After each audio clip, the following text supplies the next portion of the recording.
Our fifth keynote speaker is Hadifeh, a Lebanese architect who built numerous projects in Beirut, in which many were highly affected by the blast. Mr. Hadifeh will be sharing with us his aspirations in a presentation entitled The Truman Show. So please join me in welcoming Mr. Hadifeh, who's going to be with us online. Yes. What does it? Okay. So now you can share your screen. Oh. Okay. So you see my screen now? Yes. Okay, that's brilliant. Good evening, everyone. I hope everyone is not, tired. A lot has been said tonight. Most of the things I wanted to debate has been brilliantly exposed and desiccated, and so I'm gonna tell you a story. I believe that architecture is a storytelling more than anything else. And before being an architect, I was dreaming to be a movie director and a writer of scenarios. So I will try to talk about a lot of things that came into my mind related to this big explosion. And you will see that my conference it starts somewhere and doesn't lead to anything. I'm just throwing ideas, so people around me can have to think about it and, debate it, because we need a long debate regarding what happened in the Port of Beirut. So what you see in front of you is the picture of my grandfather, Hadifeh, an illiterate building worker, born in 1875, because it wasn't clear when people were born, especially when they were coming from a very poor background in the Maronite villages of Lebanon and other villages too. So in 1898, Hadifeh steps in the port of Beirut. He is a boat. He called a captain and say, "Are you going to America?" And the captain's response was, "Yes. Step by." Hadifeh was pushed, by the poor conditions of Lebanon, something very similar to what we witness today. And the family story says that he was working, he was, plastering the house of one of the richest families in Bet Shabeb, my village. The house of Abu Shaya, that were similar to today, what we call the feudal people of Lebanon, feudalism and big families and things like that. So while he was plastering the wall, the girl steps in. He looks at her, stares at her, and he asks her, "Would you marry me?" She looks at him and tells him, "Me, Marie Abu Shaya, how can I marry you?" Revenge. They had 14 children together, and my father was number 14, Antoine. In 1932, you see this red point here? Hadifeh returned to Lebanon and bought a piece of land in front of the port. It was like a memorial. He wanted to see this point where he left Lebanon from, found fortune elsewhere. So he bought a plot of land in Dawar, Rue Pasteur. And he constructed maybe the first concrete 5 stories building of the street.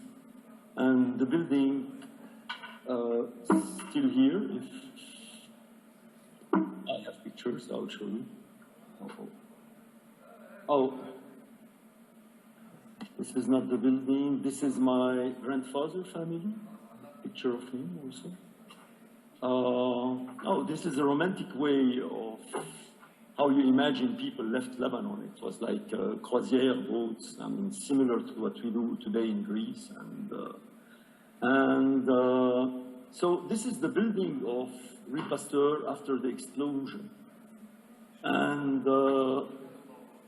later on, we will talk about how harmful was the law on construction, the ugly development of the city of Beirut, and we will compare it maybe with the blast.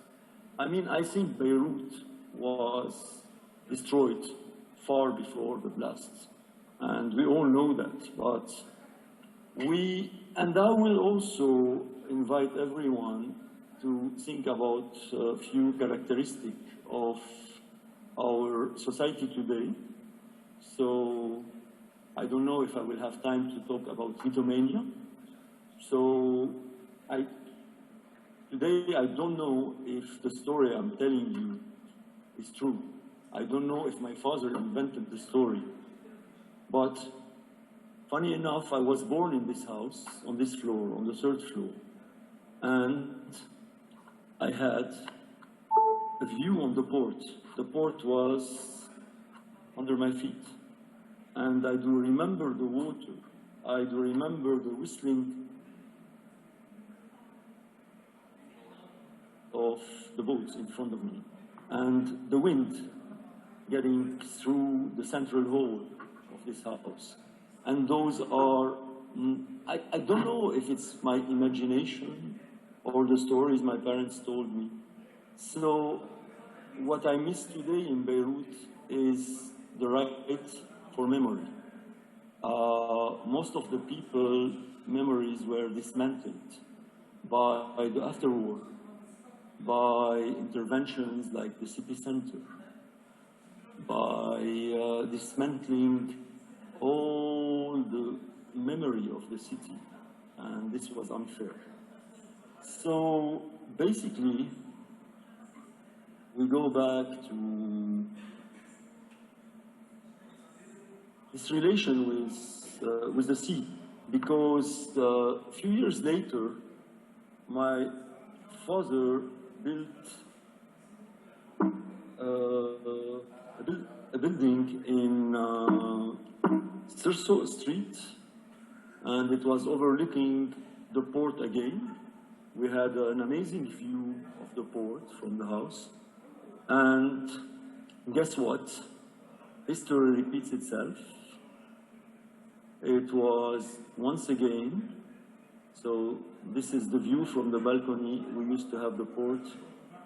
And then they constructed a tall, ugly, vulgar building. And once again, I mean, the sea disappeared. And I just have a memory of watching the boats, especially during New Year's Eve. This was till 1975. Oh, this is a picture of my elder son. He was wounded when the port explosion happened. This is another picture I found in Beirut. I have an impression that genocide against the memory has been done for Beirut. There's no archives.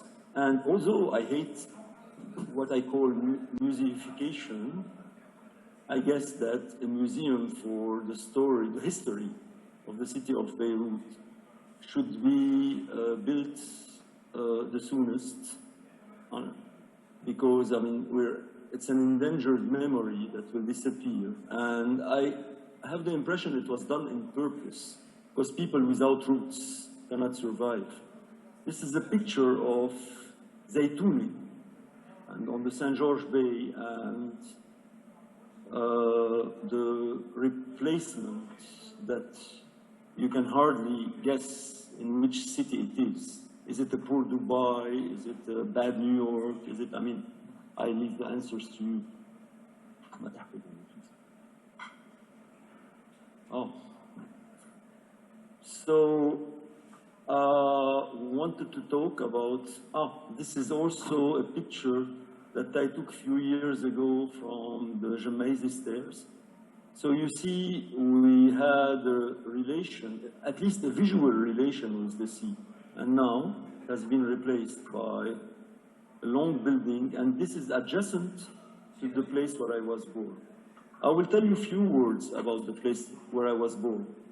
It was this 5-story building in a huge garden, but the garden was common with all the surrounding properties.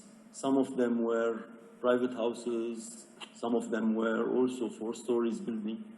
And I remember that I used to walk from one garden to another in what we used to call a hara. So it was a fresh oasis, and it was a silent place, only disturbed by the train that used to pass a few times a day. And if you go and see the surrounding of Rue Pasteur today, you will find all those tall buildings. You will see the Charles Hello Bridge. I still don't understand why this was created. And you see this port this port area that I have only in my memories. And few documents to check my memories, if it's mythomania, also another act of mythomania, or schizophrenic approach of thing. And I had the chance to visit, to see, or, I mean, any port is a place where you can walk. It is connected to the city. And if you are in Ashrafiyeh, unless you are the owner of a penthouse, you hardly realize that Beirut is the city on the sea. So, I mean, I will not propose solutions. The disaster is far beyond what we imagine. I mean, sometimes I go to conferences and people start talking about a fast train and things like that. And, you know, Beirut is a city, the emergencies are quite different.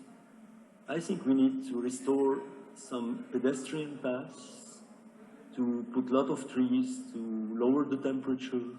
So very low-key interventions to restore a walkway and stitch areas in between each other to create synergy, contacts, and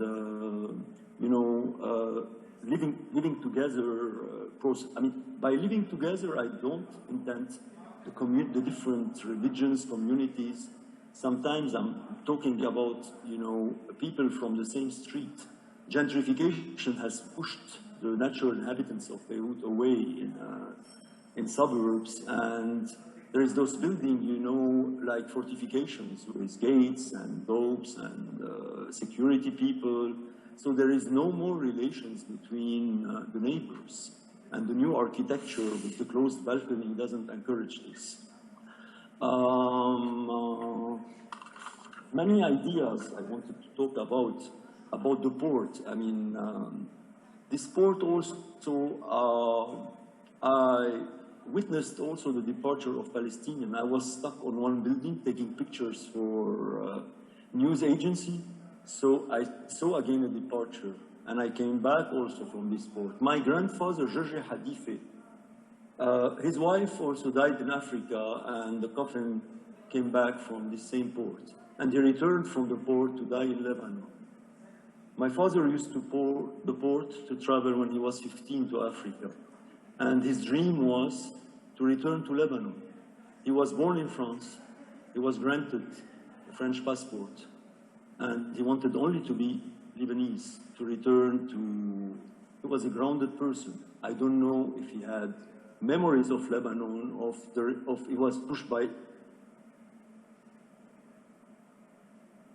forgot to tell you that Hadifeh, when he got married with Marie, he bought again all the Abu Shaya properties and offered them to his wife and told her, I'm still the poor plastering man working in your house, and this is your property, and if you invite me to stay here, I will be very happy. So the history of my family is, I call it the eternal returns to Lebanon. I left Lebanon in 1991, 13th of October, when the country was invaded once more. I don't know if we can talk about invasions, because I mean, it depends of the point of view of the people talking about the facts. So I left to Sierra Leone. I won a competition. I was 23 years old to construct a hotel. And I founded an office in France. And when I was about to be granted the nationality, Antoine Hadifeh, my father, reacted violently and said, we only can have one nationality. We can belong to one place. And this place is Lebanon. So I came back to Lebanon. And I wanted to think that I was a talented architect. And all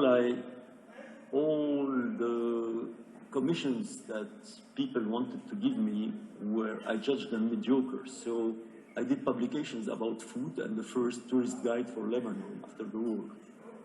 And I started the restoration. So restoration of the old houses, because it was disappearing very fast. And in Beirut, my intervention were to go to any developer when I used to know that an old building would be demolished, and I was offering preliminary designs to prove to those people that they can keep the existence and add some structures that on the long run this will prove to be more feasible, and do long studies and explain with case studies about civilized countries what they have done with the heritage and everything. So I became the guy that none of the developers wants to see for 10 years. And after all, I mean, I joined also the destruction forces of Beirut. I mean, so whenever a developer proposed to me to build on a land, I mean, an empty land, I just followed the bylaws that are not adapted to Beirut. And to introduce some social issues and some different issues. So I had, you know, the work of architects in Lebanon is impossible because you have to obey by the bylaws that were written by incompetent engineers, I mean, in the 70s, 80s, 90s, modified 1,000 times, so it's full of contradiction. We have, usually when you do an integration in an urban tissue, you have some heights to respect, while if you see this picture now and you want to construct anything here, so which height would you follow? The 42 levels height tower you see here, the 5 floors, the old heritage buildings. So what, I mean, there is no guidance, there is no urban approach, although I love working in Lebanon. So in 1991, I returned to Lebanon. I did this guide and start working on heritage buildings. And then I started the normal career of architect. And am I satisfied but about what I've done? Well, I don't know. I mean, most of the projects I love were unbuilt.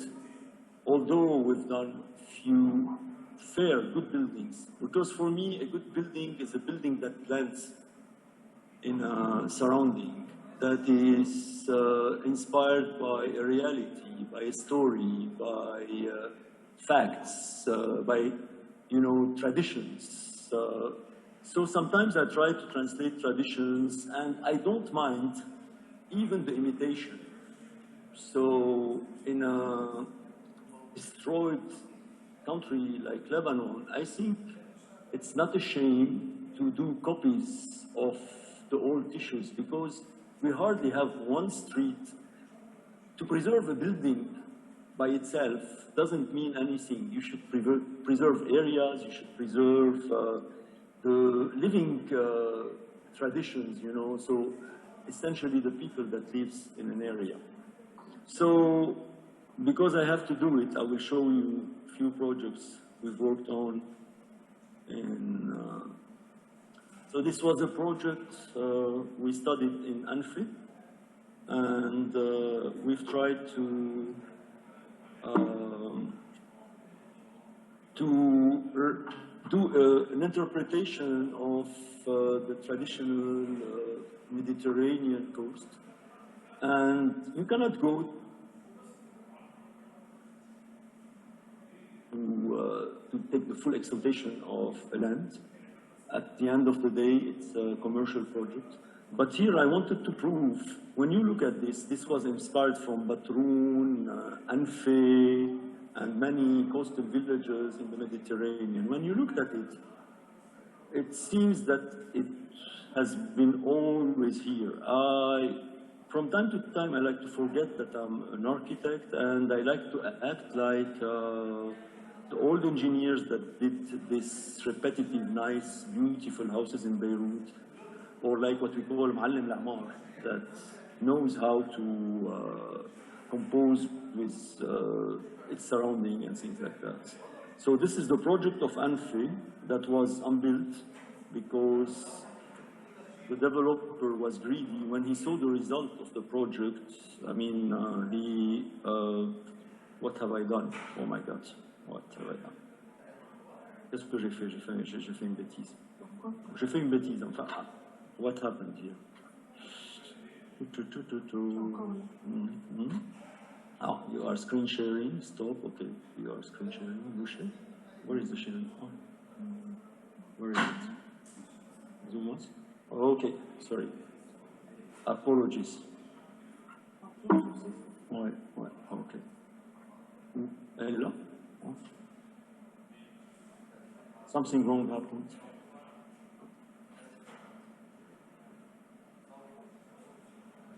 You screen sharing is post. Oh, voilà. Okay. Okay. That's it. So this is the Anfi non-constructed project. And what you see here is I wanted to do the general approach of the project and to go through a new way of developing things, whereby I built a catalog with elements of style. All those elements, I found them in Batroun, I found them on the coastal, traditional areas. So I took all those elements and put them in a catalog. So any client can buy any space, vertical, horizontal, and he can choose, like when you put options in a car, he can choose all those elements. And my role, or our role as architects, would be to verify that this blends together, and this will guarantee a spontaneous trying to reproduce. So this is another project we've done on the coast. It's the Pangeia, next to Beirut. It's a very low-cost project that we badly see. Those approaches are badly needed today because we don't have a lot of money. And maybe it's a good opportunity to start explore simple and efficient and ever long-lasting solution adapted to the reality of the country today. I will show you another project that I like very much, which is, am I sharing or not?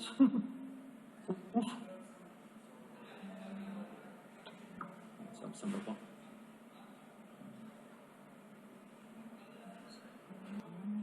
Non? Voilà. Ok, ça c'était, ok, this was unfair. Okay. Am I sharing now? Okay.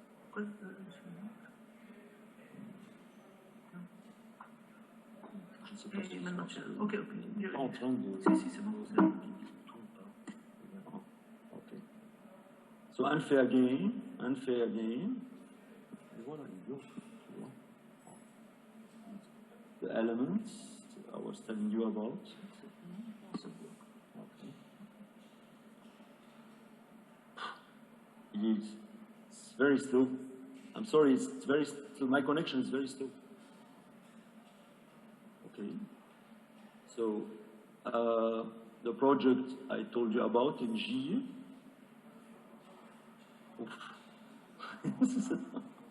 Okay. Next time. So this was a building in Hamra. I don't think I feel like talking about it. And this was a project that I like very much, that we tried to develop in Beirut, and it was stopped in 2017. But the cause of stopping the project was the everlasting baladiyya things and wrong interventions about 50 meters and things like that. So this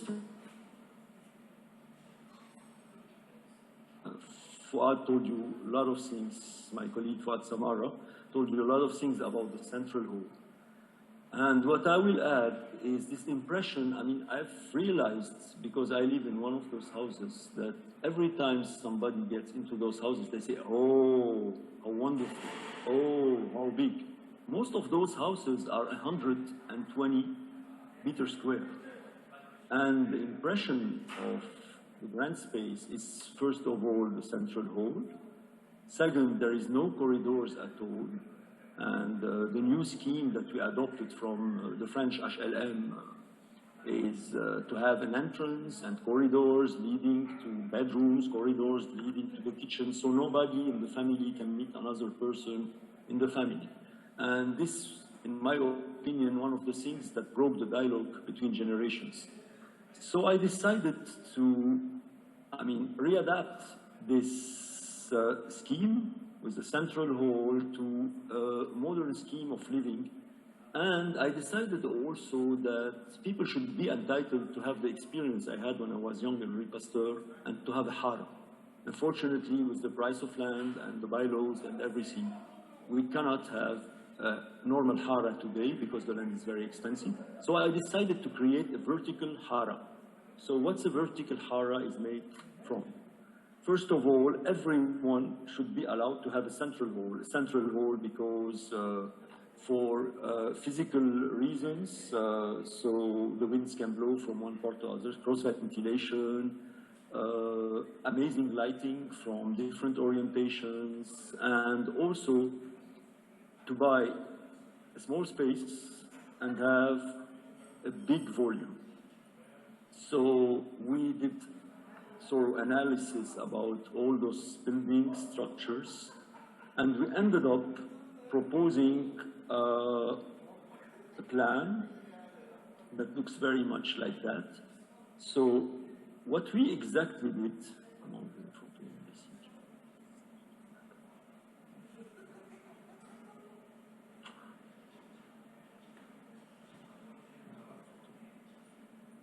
we wanted also, we were also amazed by those whispering stairs, like I called them, those external stairs in those buildings.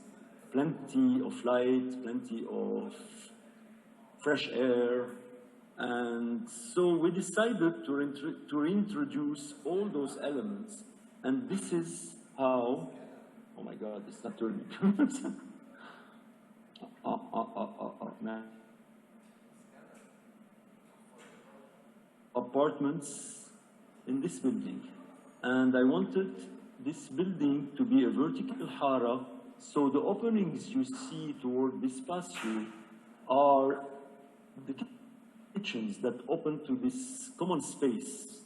And we reintroduced those flying stairs, open air stairs, where people, are pushed to walk instead of taking an elevator. And while people are walking, you have the right for privacy, or if you open your shutters and you are cooking, people can smell different flavors and people can talk to each other. So in this building also, I reintroduced, I gave the chance for also people to buy small apartments that look very big and with a volume that is not common, with internal gardens and plenty of shared space, like, common gardens. This is in the patio of the building.